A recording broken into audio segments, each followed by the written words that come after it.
Hello everyone, welcome to NEET chemistry 180।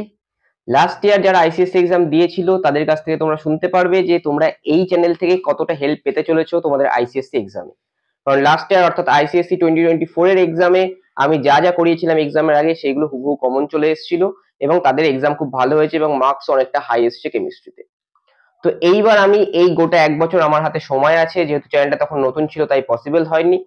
এখন আমার হাতে এক বছর সময় আছে, তো আইসিএসসি 2025টা আমি তোমাদের গোটা সিলেবাসে চ্যাপ্টার ওয়াইজ থরলি পড়াবো। উইকলি একটা বা দুটো ভিডিও আসবে এবং সেখান থেকে তোমাদের এক্সারসাইজ সলভ করব এবং আমি এক্সামের জন্য তোমাদের প্রিপেয়ার করব। তাই তোমরা যারা আগামী 2025 সালে অর্থাৎ আইসিএসসি 2025 ক্যান্ডিডেট আছো ক্লাস 10 তারা অবশ্যই এই চ্যানেলটিকে সাবস্ক্রাইব করে নোটিফিকেশন বেলটি প্রেস করে দাও, যাতে আগামী দিনে কেমিস্ট্রিতে তোমাদের একটি স্ট্রং ফাউন্ডেশন এখান থেকে হয়ে যায়। তো চলো ভিডিওটি শুরু করছি। আজকে আমাদের প্রথম টপিক চ্যাপ্টার 1 ফার্স্ট থেকে শুরু করব আমরা, পিরিয়ডিক টেবিল। তো পিরিয়ডিক টেবিল প্রপার্টিজে তোমরা একটু বইটা খুলে নেবে যারা দেখছো ভিডিওটা। পিরিয়ডিক টেবিলটা ফার্স্টে তোমরা দেখবে। পিরিয়ডিক টেবিলে আমাদের এইভাবে আছে, এরকম পরপর আমাদের আছে আর এরকম আছে, একটা টেবিল আছে। তো এরকম আমাদের আছে 7টা আর এরকম আছে আমাদের 1 থেকে 18টা। তো এই যে আমাদের হরাইজন্টাল লাইন, তো এই হরাইজন্টাল রো গুলোকে আমরা বলি পিরিয়ড, এবং এই পিরিয়ড আমাদের আছে 7টা। মডার্ন পিরিয়ড টেবিলে পিরিয়ড আছে আমাদের 7টা। আর ভার্টিক্যাল যেগুলো আছে আমাদের কলাম, সেই ভার্টিক্যাল কলাম অর্থাৎ এরকম যে কলামগুলো আছে সেগুলোকে বলি আমরা গ্রুপস। আর এই গ্রুপ আছে আমাদের 18টা। নেক্সট আমাদের জানতে হবে যে কোন গ্রুপকে কি বলে। দেখো গ্রুপ 1 এ আছে আমাদের, যদি এক্সাম্পল লিখি, lithium, sodium, potassium, rubidium, caesium, ফ্রান্সিয়ামও থাকে। তো এদেরকে বলা হয় অ্যালকালি মেটালস। এবার প্রশ্ন হচ্ছে এদেরকে অ্যালকালি মেটালস কেন বলা হয়? কারণ এরা ওয়াটারে ডিসলভ হয়ে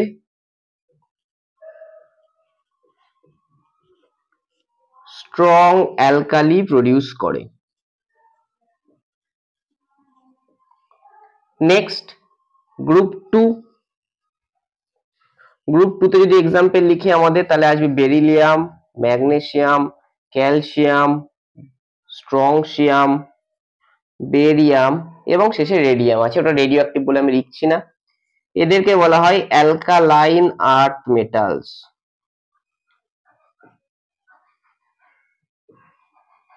কেন অ্যালকালাইন আর্থ মেটালস বলা হয়? কারণ এরা ওয়াটারে ডিসলভ হয়ে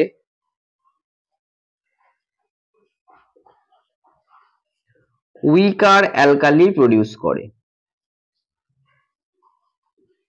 নেক্সট আমরা 3 to 12টা আপাতত জানবো না, আমরা 13 থেকে 18 অব্দি জানবো। তো গ্রুপ 13 কে আমরা বলি বোরন ফ্যামিলি। কেন বোরন ফ্যামিলি বলি? কারণ গ্রুপ 13 এ তোমরা যদি দেখো পিরিয়ড টেবিলে বোরন হচ্ছে ফার্স্ট মেম্বার।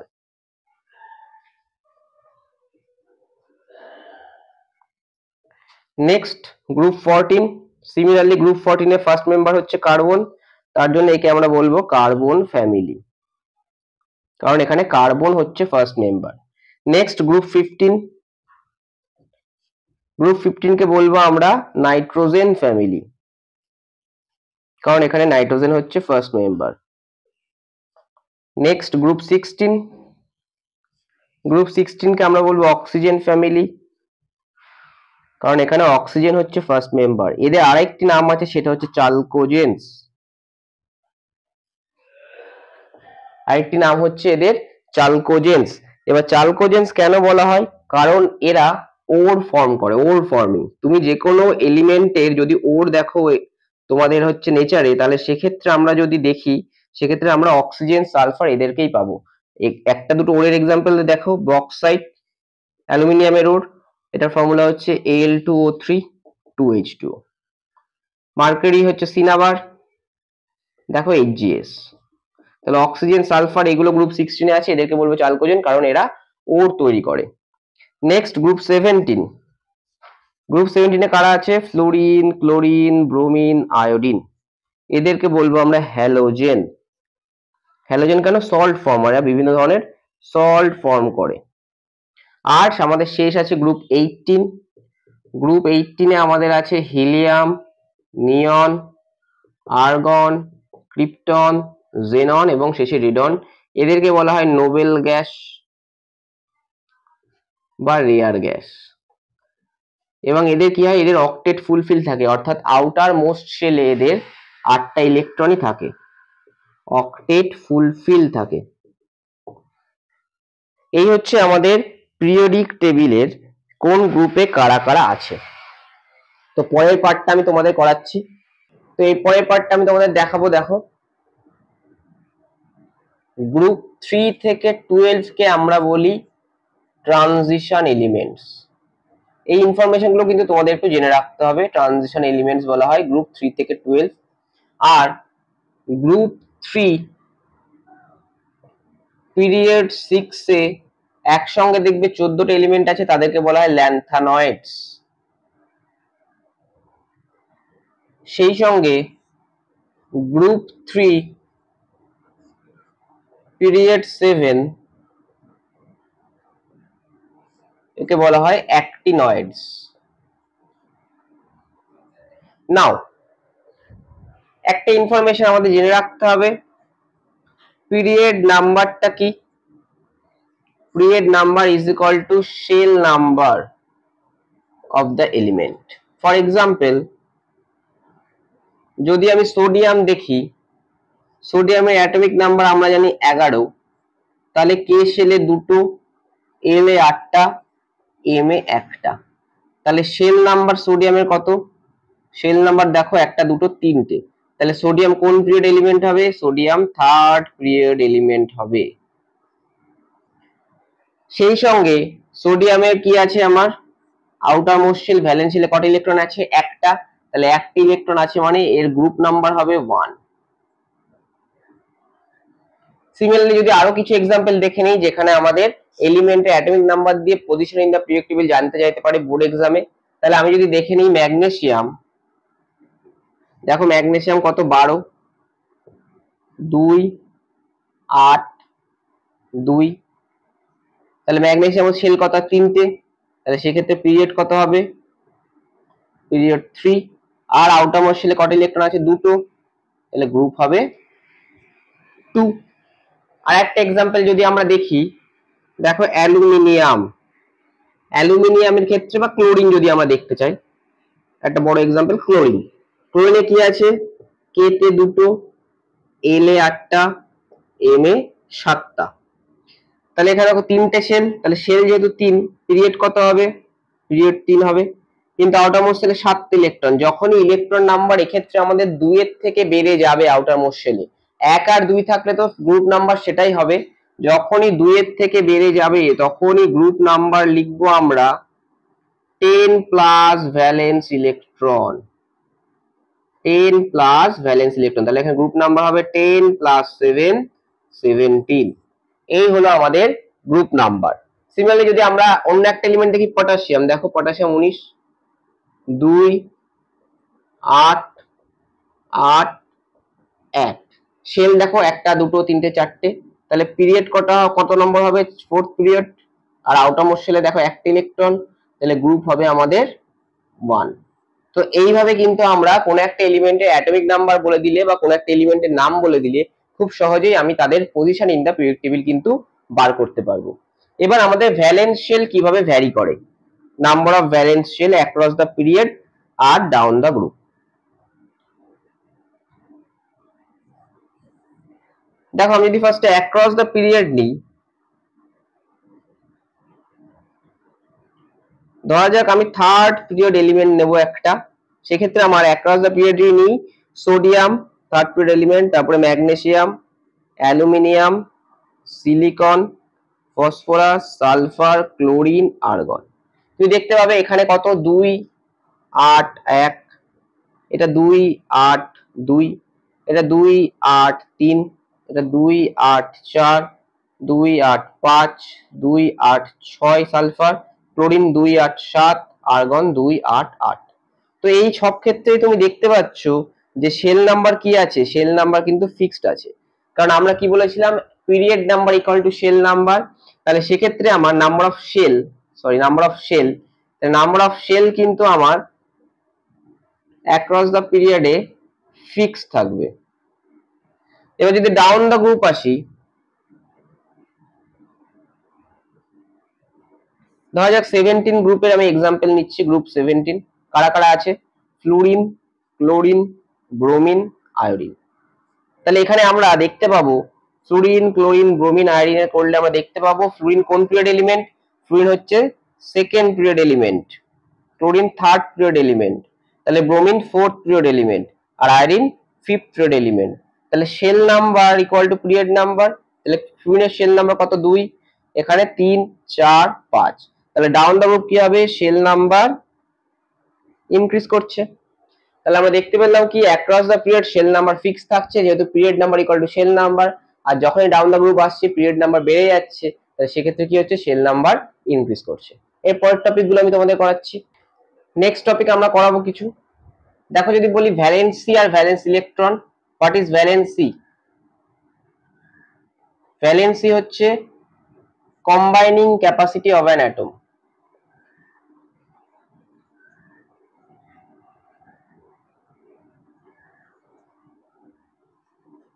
অর্থাৎ একটা অ্যাটম আর একটা অ্যাটমের সঙ্গে কতগুলো ইলেকট্রন দিয়ে কম্বাইন করছে, that is the valency of an atom. এবার ভ্যালেন্সি বার করবো কি করে, আমাদের যে outer most shell,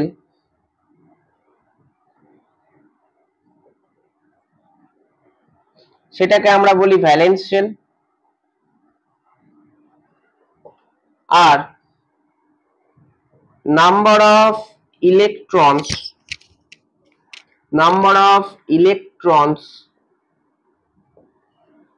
in the valence shell,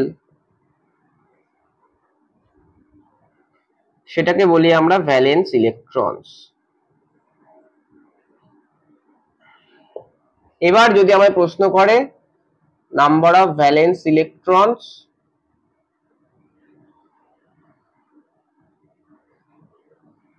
of potassium and chlorine কত কত হবে, তাহলে সবার আগে আমরা জানি পটাশিয়াম 19, তাহলে কে শেলে 2, এলে 8টা, এম এ 8টা, এন এ 1টা। তাহলে ভ্যালেন্স শেল মানে আউটার মোস্ট শেল বলে দিয়েছে, তাহলে এটা আউটার মোস্ট শেল, এর মধ্যে যে যতগুলো ইলেকট্রন থাকবে সেটাই ভ্যালেন্স ইলেকট্রন। তাহলে এক্ষেত্রে ভ্যালেন্স ইলেকট্রন কত, 1। নাও ক্লোরিনের যদি বার করতে চাই, ক্লোরিন 17 জানি, তাহলে কে শেলে 2, এল শেলে 8টা, এম শেলে 7টা। আউটার মোস্ট শেল দেখো সব থেকে বাইরের শেল, এটা কত ইলেকট্রন আছে, 7টা, তাহলে ভ্যালেন্স ইলেকট্রন কত হবে, 7। নাও কনসেপ্ট অফ ভ্যালেন্সি কি করে বার করব, ভ্যালেন্সি খুব ইম্পর্টেন্ট। দেখো ভ্যালেন্সি কি করে বার করব, যেখানে আমার for number of valence electrons 1 to 4, অর্থাৎ 1 থেকে 4 এর মধ্যে যদি ভ্যালেন্স ইলেকট্রনের নাম্বার থাকে, সেক্ষেত্রে valency will be equal to number of valence electrons। যদি এই 4 এর থেকে বেশি থাকে, তাহলে for number of valence electrons greater than 4, greater than 4 মানে কত হতে পারে, 5, 6, 7, 8 যা খুশি হতে পারে। তাহলে সেক্ষেত্রে আমার valency will be equal to 8 minus number of valence electrons। আরেকটা মাথায় রাখবে, অনেক ক্ষেত্রে কনফিউশন হয়, valency is a positive number, তাহলে এর কোনো সাইন হবে না, প্লাস মাইনাস কোনো রকম সাইন হবে না, কারণ এটা সবসময় পজিটিভ হবে। তাহলে এক্ষেত্রে আমি ভ্যালেন্স ইলেকট্রন 1 পেয়েছি, দেখো 1 থেকে 4 এর মধ্যে, তাহলে ভ্যালেন্সি কত হবে, আমরা দেখে নিয়েছি 1 থেকে 4 এর মধ্যে হলে ভ্যালেন্সি হবে আমাদের, কি বলেছে এখানে, ভ্যালেন্সি হবে কত, valency equal to number of valence electron, এটা তো আমরা বলেই দিয়েছি 1 থেকে 4 এর মধ্যে হলে এইটা হবে। আর 4 এর থেকে যখন বেশি হয়ে যাবে তখন কি হবে, তখন 8 থেকে আমাকে মাইনাস করতে হবে ভ্যালেন্সি বার করতে হবে। তাই ভ্যালেন্সি আর ভ্যালেন্স ইলেকট্রন গুলি ফেললে কিন্তু হবে না। তাহলে এক্ষেত্রে ভ্যালেন্সি কত হবে, নাম্বার অফ ভ্যালেন্স ইলেকট্রন, তাহলে 1 একই আছে। এক্ষেত্রে ভ্যালেন্সি কত হবে, দেখো 4 এর থেকে বেশি আছে, তাহলে 8 বিয়োগ number of valence electron 7, that is এরও 1 আসবে। সিমিলারলি যদি আমি অক্সিজেনে বার করতে চাই, অক্সিজেন কত জানি 8, তাহলে কে তে 2টো, এল এ 6টা, ভ্যালেন্স শেল দেখো এইটা লাস্ট শেল ভ্যালেন্স শেল, তাহলে ভ্যালেন্স ইলেকট্রন কটা পাচ্ছি 6টা, তাহলে ভ্যালেন্স সি কত হবে 6, দেখো 4 এর থেকে বেশি, তাহলে 8 থেকে বিয়োগ করতে হবে, তাহলে 8 - 6 দ্যাট ইজ 2। এই অবধি তোমরা আশা করি বুঝেছো। এবার আমি এই ওরিয়েন্টেড কিছু কোশ্চেন করব এবং তারপরে আমরা পরের টপিকে যাব। তো আমরা এতক্ষণ অবধি যে টপিকটা শিখলাম সেই টপিকের উপরেই আমরা কিছু কোশ্চেন সলভ করব। পিরিয়ডিক টেবিলের পজিশন, ভ্যালেন্সি, ভ্যালেন্স ইলেকট্রন। দেখো এই দুটো কোশ্চেন আমি নিয়ে এসেছি সেলিনা পাবলিকেশনস এর বুক থেকে। বলছেন element has 2 electron in its N shell, what is the atomic number. তাহলে আমরা যদি ইলেকট্রনিক কনফিগারেশনটা লিখি, তাহলে ইলেকট্রনিক কনফিগারেশন হবে এন শেলে 2টো ইলেকট্রন আছে, মানে আগের শেলগুলো ফিল আপ আছে, তাহলে কে উইল বি 2, এল এ থাকবে 8টা, এম এ থাকবে 8টা, এন এ থাকবে 2টো। টোটাল ইলেকট্রন কাউন্ট করো, 2 আর 8 10, 10 আর 18, 18 আর 2 20। তাহলে টোটাল ইলেকট্রন কটা আসছে 20টা। টোটাল প্রোটন কটা আসবে 20টা। তাহলে 1 নম্বরে কোশ্চেন আনসার হয়ে গেল। অ্যাটমিক নাম্বার কত আসবে, অ্যাটমিক নাম্বার আসবে আমাদের 20 হয়ে গেল। State it's position in period table. দেখো শেল কটা আছে, 1টা 2টো 3টে 4টে, তাহলে পিরিয়ড কত হবে, পিরিয়ড হবে 4। আর ভ্যালেন্স শেল এইটা, ভ্যালেন্স শেল ইলেকট্রন কটা আছে 2টো, তাহলে ভ্যালেন্স ইলেকট্রন থাকলে 1 আর 2 থাকলে কি বলেছি তাই হবে, গ্রুপ নাম্বার কত হবে 2। তাহলে পিরিয়ড হচ্ছে আমাদের 4 আর গ্রুপ হচ্ছে 2। ইজ ইট এ মেটাল আর নন মেটাল, আমরা বলেছিলাম গ্রুপ 1 2 তে কারা থাকে, গ্রুপ 1 এ অ্যালকালি মেটাল আর গ্রুপ 2 তে অ্যালকালাইন আর্থ মেটাল। তাহলে এটা কি হবে 3 নম্বর আমাদের অবশ্যই কি হবে, মেটাল হবে। Next state the name assign to the group. Group 2 তে আছে, এটা গ্রুপ 2 তে কি বলা হয় আমরা বললাম একটু আগে, উইক অ্যালকালি দেয়, তার জন্য alkaline earth metal. What is the valency of the atom, valency বার করার ফর্মুলা কি, 1 থেকে 4 এর মধ্যে যদি ইলেকট্রন থাকে তাহলে valence electron equal to valency. তাহলে এখানে ভ্যালেন্স ইলেকট্রন কত আছে, দেখো ভ্যালেন্স শেলে ইলেকট্রন আছে 2টো, তাহলে ভ্যালেন্স ইলেকট্রন কত 2, ভ্যালেন্সি কত হবে সেম হবে 2। Next the electronic configuration of T is 2 8 8 1, তাহলে what is the group number of T, দেখো এটা ভ্যালেন্স শেল, ভ্যালেন্স শেলে ইলেকট্রন 1, তাহলে গ্রুপ নাম্বার কত হবে, গ্রুপ নাম্বারও 1 হবে, তাহলে গ্রুপ নাম্বার কত হবে 1। পিরিয়ড নাম্বার দেখো শেল কটা আছে, 1টা 2টো 3টে 4টে, 4th শেল, তাহলে শেল ইকুয়াল টু 4। পিরিয়ড কত হবে 4th পিরিয়ডই হবে, তাহলে 4th পিরিয়ডই হবে। হাউ মেনি ভ্যালেন্স ইলেকট্রন, দেখো লাস্ট শেলে একটা ইলেকট্রনই আছে, তাহলে ভ্যালেন্স ইলেকট্রন কত হবে, ভ্যালেন্স ইলেকট্রন হবে 1। ভ্যালেন্সি অফ টি, দেখো ভ্যালেন্স ইলেকট্রন একটা, তাহলে এটা ভ্যালেন্সি ইকুয়াল টু কি, এখানে valency equal to number of valence electron, তাহলে সেটা কত একই হবে। মেটাল আর নন মেটাল, ফার্স্ট গ্রুপে আছে তাহলে এটা অবশ্যই কি হবে, মেটাল হবে, কারণ ফার্স্ট গ্রুপে কারা থাকে অ্যালকালি মেটাল। তাহলে এইভাবে কিন্তু আমরা খুব সহজেই এই ধরনের কোশ্চেন আনসার করতে পারবো। আজকে আমরা তোমাদের পিরিয়ড টেবিলে একটা বেসিক কনসেপ্ট দিলাম, যেখানে আমরা পিরিয়ড জানলাম, শেল নাম্বার জানলাম, পিরিয়ড বের করা জানলাম, গ্রুপ নাম্বার বার করা জানলাম, electronic configuration, valency, valence electron জানলাম। পরের দিন আমরা পিরিয়ড টেবিলে বিভিন্ন প্রপার্টিজ যেগুলো আছে ভ্যারি করে কিভাবে, পরের দিনের ভিডিওতে আমরা সেটা জানবো এবং সেখান থেকে এইভাবে আমরা কোশ্চেন সলভ করব। আমরা আইসিএসসি 2025 এ কিন্তু আউট অফ 100 আমরা 95 প্লাস স্কোর করার টেন্ডেন্সি নিয়ে এগোবো এবং আশা করছি 1 বছরের মধ্যে আমি তোমাদের সেইভাবে প্রিপেয়ার করে দিতে পারবো। তাই তোমরা অবশ্যই চ্যানেলটিকে সাবস্ক্রাইব করে নোটিফিকেশন বেলটি প্রেস করে দাও, কেমিস্ট্রি যাতে তোমাদের একটা স্ট্রং ফাউন্ডেশন হয়ে যায়। নমস্কার।